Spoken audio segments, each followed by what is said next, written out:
Hi friends, welcome to ஜே ஹோஸ் கடன். வாங்க ஃப்ரெண்ட்ஸ், இன்றைக்கி அறுவடைக்கு தயாரான காய்கறி எல்லாம் பறித்து எடுத்துக்கலாம். கீழே பந்தலில் ஒரு பாகக்காய் கொடி போட்டு விட்டுருந்தேன் ஃப்ரெண்ட்ஸ். அதில் ஒரு காய் அறுவடைக்கு தயாராக இருக்குது, வெள்ளை பாகக்காய். அதையும் பறித்து எடுத்துக்கலாம். என்ன பாகக்காய் கிடக்கு ஃப்ரெண்ட்ஸ். இனி அது அறுவடைக்கு தயாரான பிறகு அதையும் பறித்து எடுத்துக்கலாம். அது பிறகு 2 sweet corn 2 12 inch size grow பேக்கில் போட்டு விட்ருந்தேன் ஃப்ரெண்ட்ஸ். அதில் ஒரு ஸ்வீட் கார்ன் அறுவடைக்கு தயாராக இருக்குது, அதையும் பறித்து எடுத்துக்கலாம். எவ்வளோ அழகாக இருக்குது பார்த்தீங்களா பெருசாக. அடுத்த வெள்ளரிக்காய் ஒரு வெள்ளரிக்காய் செடியில் கடந்த ஃப்ரெண்ட்ஸ், அதையும் பறித்து எடுத்துக்கலாம்.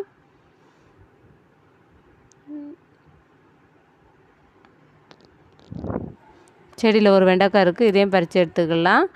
அடுத்து பீர்க்கங்காயின் கொடியில் கிடக்கு ஃப்ரெண்ட்ஸ், அதையும் பறித்து எடுத்துக்கலாம். இதே மாதிரி கார்டனிங் அப்டேட் பார்க்கணுன்னா நம்ம சேனல் லைக் பண்ணுங்கள், ஷேர் பண்ணுங்கள், கமெண்ட் பண்ணுங்கள், சப்ஸ்கிரைப் பண்ணுங்கள். தேங்க்ஸ் ஃபார் வாட்சிங்.